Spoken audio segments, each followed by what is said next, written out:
Midday Kentucky, everyone. Well, Dr. Eric Smith, General and Bariatric Surgeon over there at the Georgetown Bariatric and Advanced Surgical Services. How are you, my friend? Doing good, Okay, I want to touch on you. You've been coming in and talking about weight loss procedures that you take care of, but you really do specialise in robotic surgery. Correct. You were one of the first, weren't you?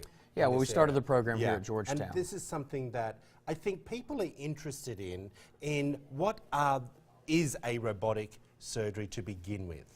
You know, I think the easiest way to explain it, and I tell patients all the time, there's no robot that operates on patients. That's what I was going to say. It'd be nice if we hit a button. It's not RDD2. No, it's really it's probably a little bit of a misnomer. It's the equipment that we use. So robotic surgery takes what we used to do in a minimally invasive way, laparoscopically, and then just really ramps it up. You know, to simplify it, I tell people robotic surgery is like laparoscopic surgery on steroids. Okay. And so what it does is it improves our visualization. We see 10 times magnified. We see in 3D inside of a patient like I would if I was doing open surgery. And then I have complete wristed motion inside of a patient. So, you know, What does that mean? So, you know, when we do laparoscopic surgery through, 5mm incisions, our instruments are essentially straight sticks. And so we can go in and out, up and down, rotate. But I tell a patient, if you had to go to your job tomorrow with cast on your wrist, and then the next day I took them off, which would be easier. And so now through those same small incisions, I have complete wristed motion with the instruments that we use inside a patient. Much more finite motion, better handling of tissue, and much more precise. Dr. Eric Smith, is this something that you can do on most operations, this type of procedure?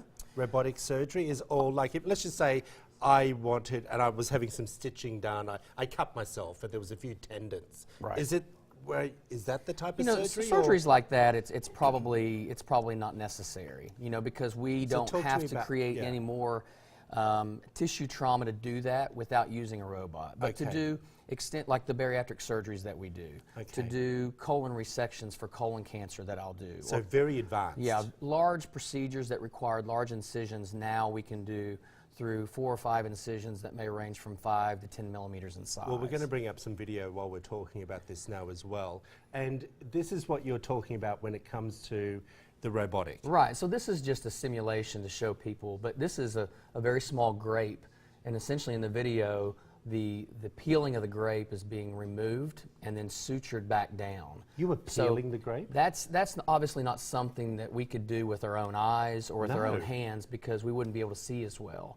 And that's something that can be done robotically. So you can imagine how precise that we can be for the surgeries that we're doing robotically. The robot even will take away an essential tremor. Wow, that is amazing.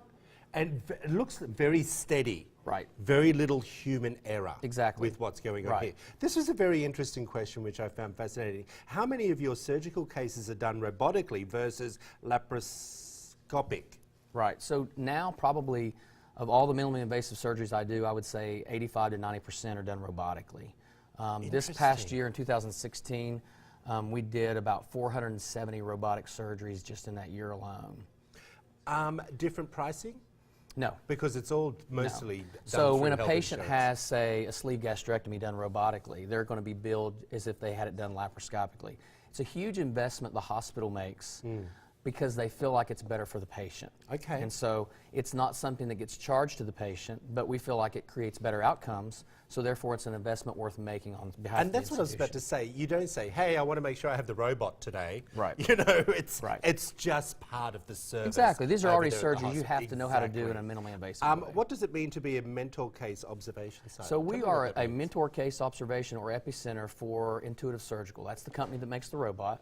So when surgeons want to become trained on the robot or want to start doing robotic surgery, they are required to go to a case observation by You're training other surgeons? Correct. Fantastic. So we're the only one in the state of Kentucky, so they have to come and watch those surgeries. We've got somebody coming from Seattle in a couple weeks. So we'll have people from all over come to Little Georgetown, to see these surgeries done. And then sometimes they'll request me to go back to their hospital to watch them do their first cases to make sure that they're ready to proceed and do cases on their own. Well, we already knew you were great, but that was an amazing, I didn't know that. So congrats, good for you, mister. If you want to find out more information about Dr. Eric Smith, there it is right now, Georgetown Bariatrics and Advanced Surgical Services. Guys, just remember, he was the first. There's the phone number, there's the web address. Also, go on there and find out if you're having an issue when it comes to some weight loss there as well. They have some great seminars. Well, come